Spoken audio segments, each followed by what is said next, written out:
this TEFRA hearing. First one is Jessica Jackson.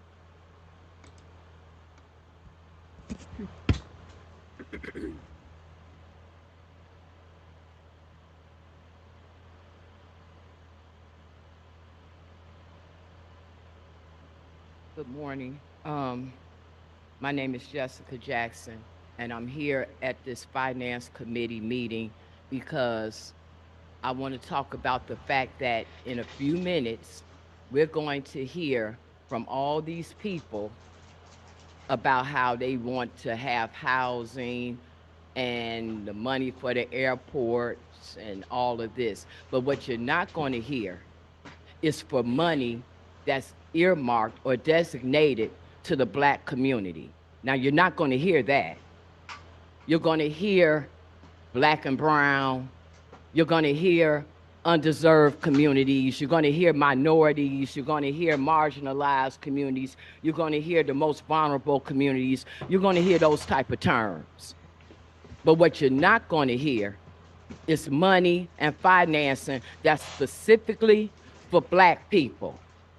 But you're going to hear statistics that are all going to compare Black people's problems, because clearly Black people are the litmus test for everybody, but we don't get no money. So what we've done, because you all, I believe, think that we just come down here just talking just to be talking. But in fact, there are different pockets of people around the city right now trying to deal with what's really going on in Chicago, and especially the fact that Black people are not getting any resources in this town, and how everybody is climbing on our backs to get everything that they need, and how everybody wants to be respected for their struggles, their religion, their hardships, their needs in other countries, but they don't want to deal with Black America. So what Black America has done in this city has made a contract with Black Chicago that we're going to present to City Hall. And we're going to call a meeting for the aldermen that we think would be open to push this. Now, all the aldermen that we're pushing, that we're selecting are not Black, because we understand that all Black aldermen don't have the backbone to do what's necessary to stand up for us. We understand that we have to pull to other communities, and we're going to do that. But as you all move forward today, and make sure when you all climb our backs to be the reason why you get your contracts, the reason why you want to put affordable housing all over the city, to make the city look like the projects all over town, because in about 5 years, all this new affordable high-rise is going to look like projects. Yeah. Make sure that you prepare to get our money, because if you don't give us our money, we're coming for you all seats. Now, you all can think it's a bluff. You all can take it how you will, but we're coming for them seats. Everybody is not going to climb our backs and get paid anymore. Thank you, Ms. Jackson. The next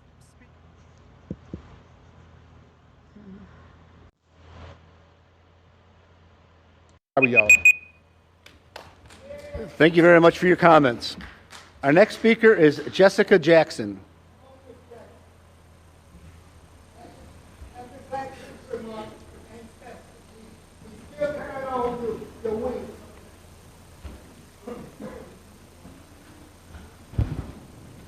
Good morning. Good morning. I'm sure everybody knows about a movie, Scarface, right? It's a classic, Al Pacino, right? Everybody knows about that movie. And we focus on the famous lines in that movie. You know, the acting and the hello to my little friend and all that. But it's the beginning of that movie that matters. When those words are coming up on that screen, that's what matters. And those words say, in May 1980, Fidel Castro opened the harbor at Mariel, Cuba, with the apparent intention of letting some of his people join their relatives in the United States. Within 72 hours, 3,000 U.S. boats were headed for Cuba. It soon became evident that Castro was forcing the boat owners to carry back with them not only their relatives, but the dregs of his jails. Of that 125,000 refugees that landed in Florida, an estimated 25,000 had criminal records. That's what's up. That's what has happened in the United States right now. All this asylum-seeking lie, all this about refugees, no.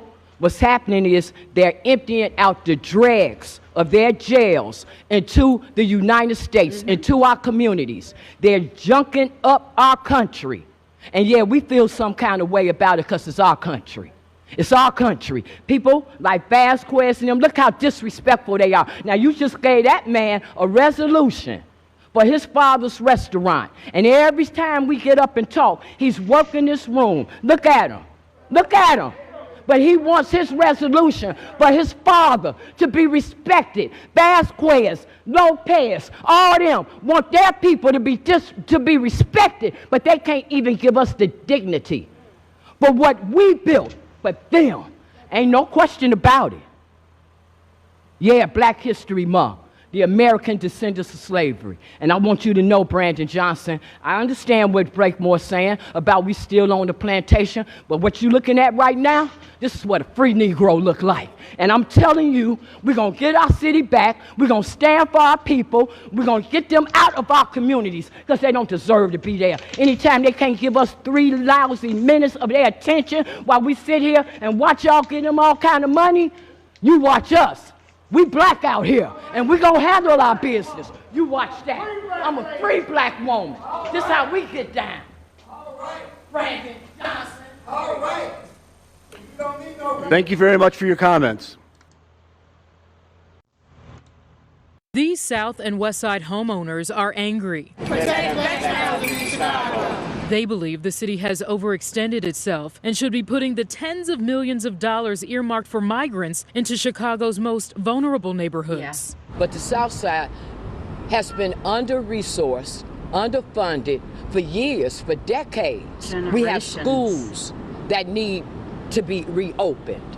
We have buildings that are abandoned that need to be business operated. The group says the city has abandoned its Invest Southwest initiative, a Lightfoot-era program that was dedicated to reversing decades of disinvestment on Chicago's South and West Sides, promising to align more than $2.2 billion through public and private funding. We are taxpayers, we're property owners. Our money should go towards fixing our communities. The city has received more than 15,000 migrants since August 2022. We have no more room. Y'all are embarrassing Chicago as a whole. According to analysis by the ABC7 data team, there are more than 20 active migrant shelters across the city, 7 located on the South and West Sides.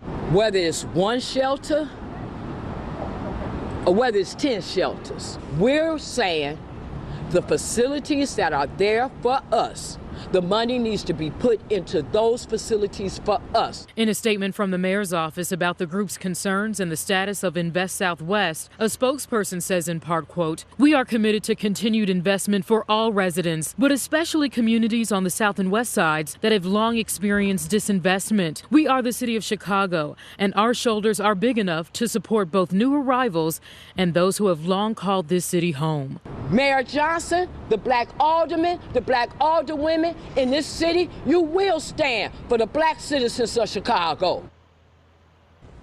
Now, the city says Mayor Johnson knows firsthand the impact of neglect on a vulnerable community and that he will never stop investing in people, all people, and delivering the affordable housing, fully funded schools, safer streets, and living wages that every person deserves in this city. So obviously you're hearing the mayor saying, well, I'll stop there.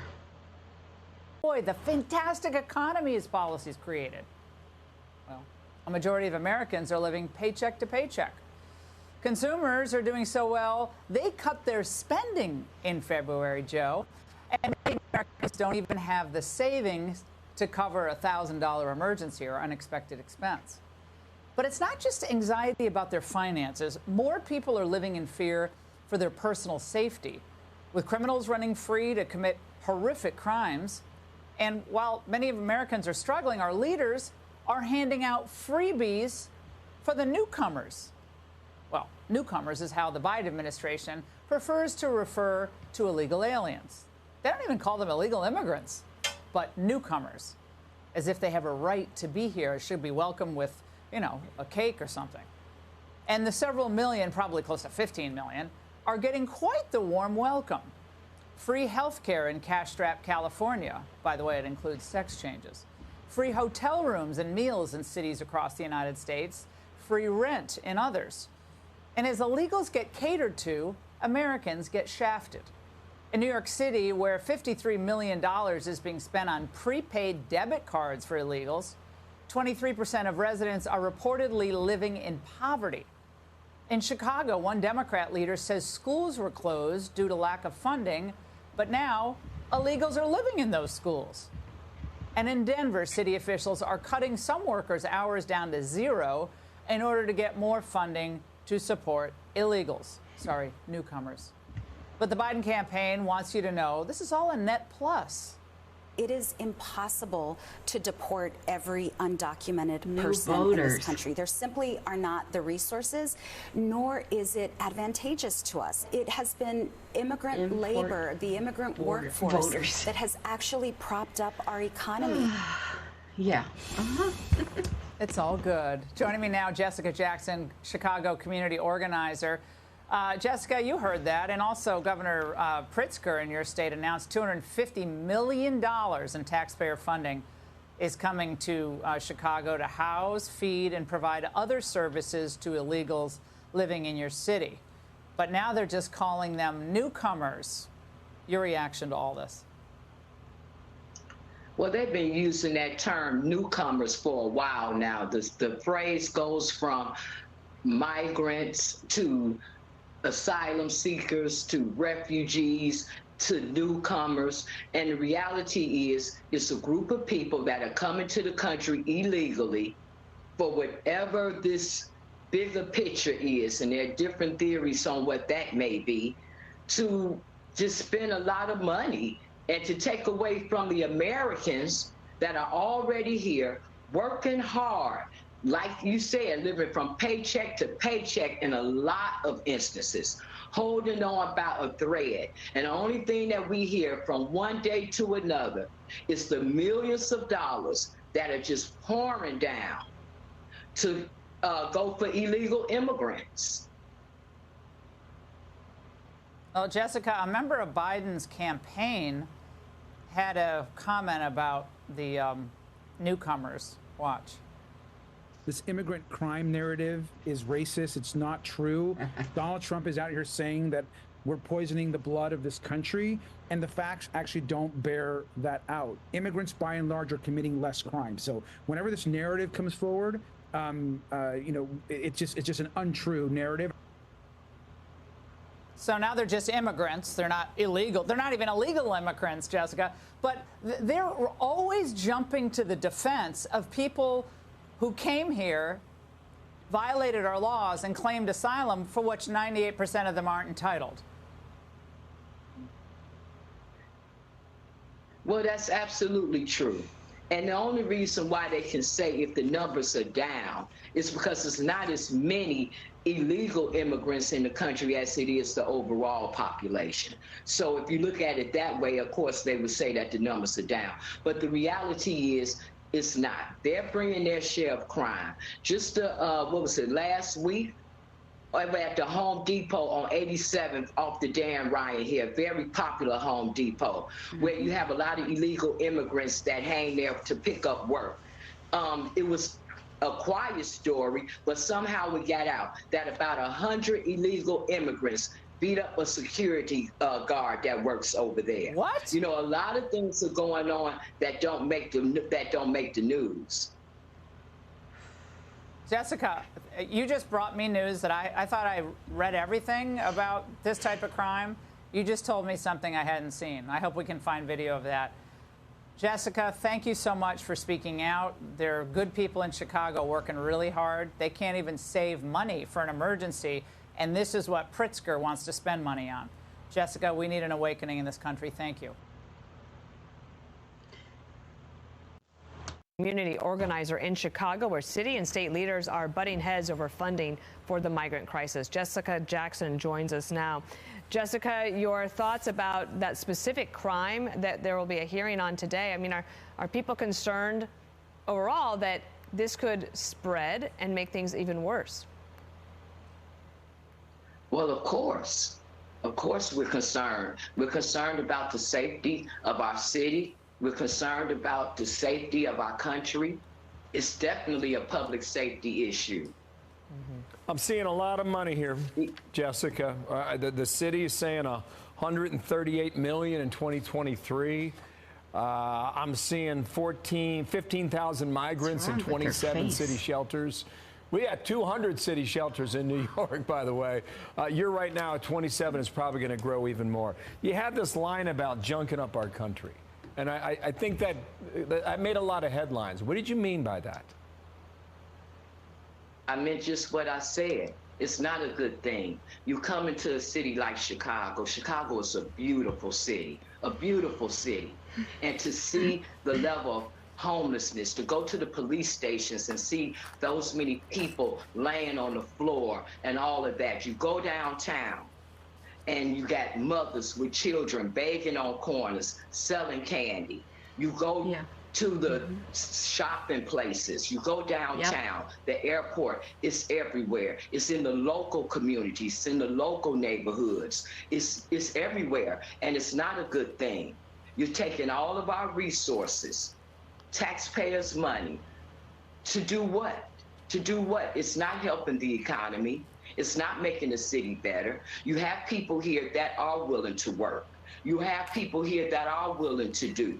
So to bring people in unvetted, you don't know who these people are. There's no way to trace them. It's no way in the world this could be a good thing. And it hasn't been a good thing. It's been a lot of money going out the door, going out the window, money that could be spent for economic development for communities like the South Side and the West Side who have been underserved for years, and to constantly be told there's no money.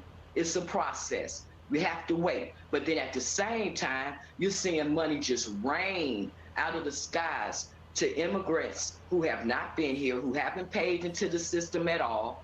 It's past unfair. It's unjust, and it's not doing anybody any good. Jessica, what's the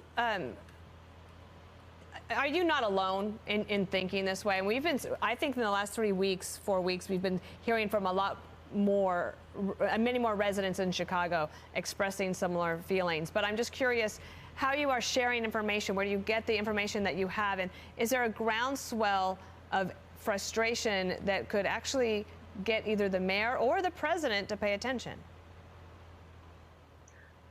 Well, I believe that it is. You know, it's a group of us that have been working for a while. You know, really, I'm one of the new ones. But you have people like Doris, Mark Carter, Martin G. Johnson. You have a lot of YouTubers out here, people that love Chicago. And they've been working for a long time. And we all work together. We may have different ways to get to what we want to get to, but at the end of the day, we all agree that immigration is not a good thing. It's not a good thing for the city. It's not a good thing for the community. At first, it started off with it being about the Black community, because at first it is what they intended to do, was to just dump them in our communities. That's crystal clear. Wow. But as time went on, you start seeing it's a city thing now. It's not just us, it's a city thing now. So it's a lot of people that are on the ground floor that are working with us, and we're working together. You just had Carter Trust on here. You had Linda on here from the West Side. Yali, she's Hispanic, but she's in the fight. It's a lot of us who love the city. George Blakemore, he's been fighting for us for a long time. So you're not alone? No, we have a lot of support. I don't feel alone. We contact each other on a regular basis. We encourage each other on a regular basis, because it's very important that we get the job done. We cannot let our mayor think that this is anything other than what it is, and that's a democracy. We have rights. We're citizens. And we're not going to have our rights violated like this. We know what our rights are. We know right from wrong, and we're going to implement our rights. We're built for this. We're American descendants of slaves. We know exactly how to handle America, and we're going to deal with Mayor Johnson. It's unfortunate that his run as a mayor has to be this way, but if this is the way that it has to be, for us to get our justice, for us to get our rights, for our voice to be heard, then that's what it is. Because we're not going to sit back after everything that our parents went through, our grandparents went through. Yes. They were the migrants. They were the migrants, and they put a rich history into the city of Chicago. And we're proud of our parents. We're proud of our language, and we're not going to let it get taken. We don't have anything against people who come here legally, because they do contribute to society when they come legally. But we're not going to let what we work for get snatched from us. We got children. We have grandchildren to worry about. That's our first concern. And we're 10 toes down. Ms. Jackson, thank you for coming on. Thank you so Appreciate much. your time, and we'll see whether or not you can have any luck with your mayor, and then maybe you work on the governor. Jessica Jackson, thanks for coming on today. Thanks, Jessica. Okay.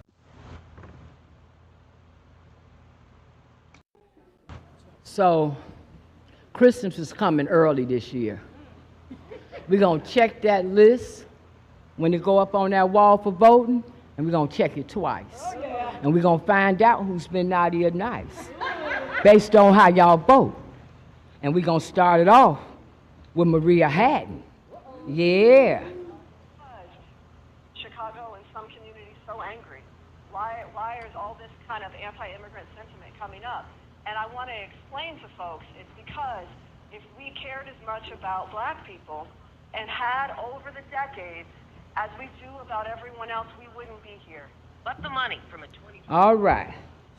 That would be Maria Hatton. Stepping out there, I see you. Don't get sarcastic, because we can get jiggy, right? You sit up here for that first 51 million talking about how you feel about black people and how you have to have the same energy for black people, and you ain't never stood on this floor talking about money for black people. You get on this floor and talk about black and brown because you somewhere in the middle with it, right? But I'll tell you this, and I'm telling every other black alderman in here today, you vote for the money for these immigrants today, and we coming for them seats. You can believe that. You're going to stop pimping the black people's plight to get brown people, as y'all call it, money. You're going to give us our press conference up there on the 3rd floor, keep talking to the mayor's boy with the clink clink from his past. That's why he got to do what the mayor say do.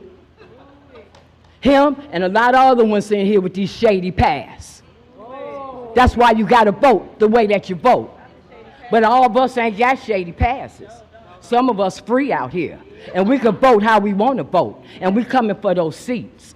Now, to align yourself with somebody who's obviously a one-term mayor, if he even makes it that far, you better be worrying about your job. You better be worrying about your longevity, because we're going to vote, and we're going to get you out, because you ain't doing right by us. That's what time it is. And for your law person that's next to you, I'm going to need you to check out that federal charge that I got against those public administrators over there for messing with black people's property. It's federal case number 23CV14590. All right? And on that note, if y'all don't give us our money for the black community, know this. We getting ready to file a federal injunction against City Hall for benign neglect to the south side and west side. You got that? Boom. I love that.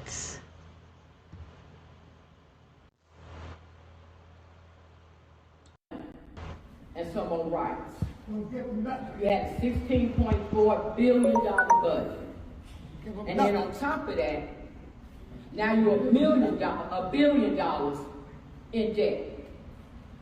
When the city first showed that it was $538 deficit, y'all didn't stop, you kept going. Then they said that it was $300 million that Brandon Johnson couldn't find. Y'all kept going. Now it's all the way to over $1 billion.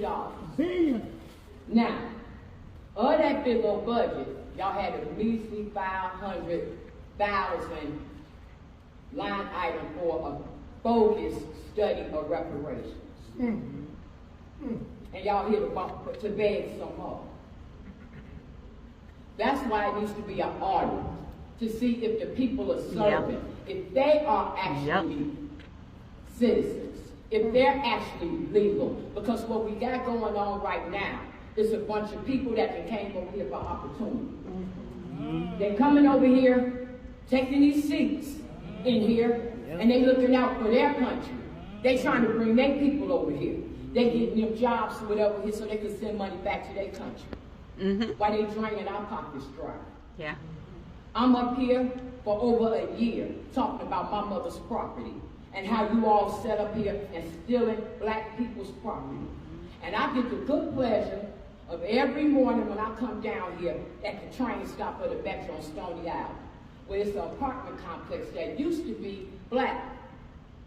They shut it down, it's rebuilt, and now it's a bunch of immigrants in there. Illegal immigrants in there. And I got to stay on that bus stop, on that Metro, to come down here and look at them be up there parlaying.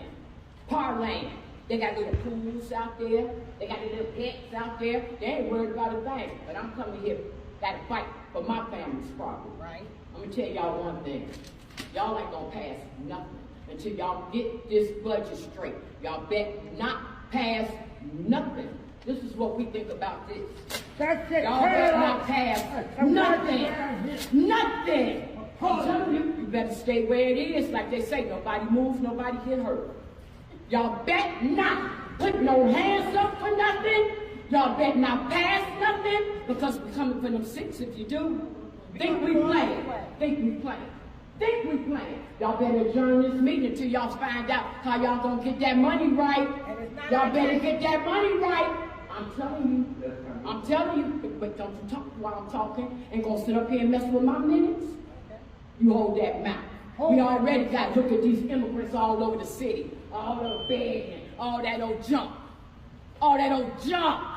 Y'all bet not vote on nothing. Junk.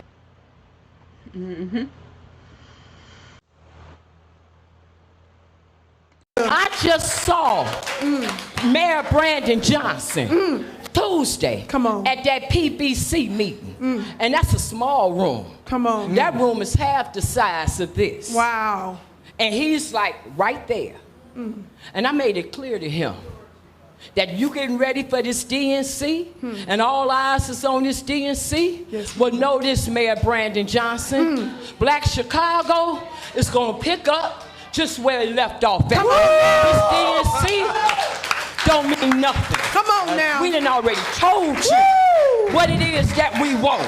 We done already told you what's important. Come on. And we done already told you we black out here. Come on. We not running with no black and brown coalition, because brown getting the money and black ain't getting nothing but the plight being used of us and our stats being used Come on against now. us. That's right. So I encourage everybody that you think about how we love each other. And that's how when you fall out with one another, you able to lay it aside. That's right. Because there is no argument that I can have with anybody in this room that's going to surpass me loving my brothers and me loving my sisters. So I want to encourage us to keep praying, keep moving, keep working. I don't care what it look like. I don't care who get in office. We black out here. And it's black first. Hell yeah. P1, baby. Come on now. That's my P1. Woo! Right. Got to hit the gavel on that one right there. You don't hang no signs about black people hating on immigrants, because black people ain't got no reason to hate on no immigrants. Oh no, but the immigrants got We no reason to hate everything on y'all us. are in there some. Let me tell you something. You get them signs down. Anytime that Alderman Lawson and Silverstein and what's that other? Cesar They sit up Lopez. here and talk about how they should get a hate crime bill because swastika was in Ziploc bags. in their community, they hung this in our community. We want it off the polls. We want that to be the beginning of a hate crime. And that organization, which is a white liberal organization, like in the words of Malcolm X, who told us what? That the white liberal is the worst enemy to the black man. Yes. And it is coming up in here, acting like y'all representing some social justice. Say that, but all along, Say all that. you're doing is trying to use black people Say to that. find a reason to make some money. Say Let that. me tell y'all something over there. We're done. The Democratic Party is done. You ain't gonna mess with us like Y'all this gonna no abuse more. us. Look at that prick right there. They get to abuse the black American. Come in here and go clean it up. I'm telling you, Go ahead. the ones that have a righteous heart. You leave the Democratic Party. Do just like RFK Jr. Just do like that Tulsa lady. Tulsi You better get Gabbard. up out the Democratic Party. Save yourself. Save your families. Save your dignity. Save your jobs. And save your seat. Because if y'all don't, we coming for your seats. We ain't taking this no more. We ain't taking no disrespect from a bunch of people who have broke into the country and now have completely broke the city, have completely broke the country, have completely disgraced the United States of America. America is a disgrace. And for the, oh my God, for the solution, you give us a fake, black, cackling hand of a candidate with a vice president that's talking about he want to put tampons in the boys' bathroom. The number one function of a president is to be the commander-in-chief. You tell me anything about a Kamala Harris that look like she can protect this country after y'all have sat up here and let it get it overridden with a bunch of illegal immigrants. Y'all have sat up here and put America's hands in all kind of wars. And you telling me a tampon man that ran from duty don't even know what his rule was. Kamala Harris, who don't know what race she is, gonna protect this country? The devil is a lie. Y'all better get them signs down. Yeah. I know that. Wow. All right.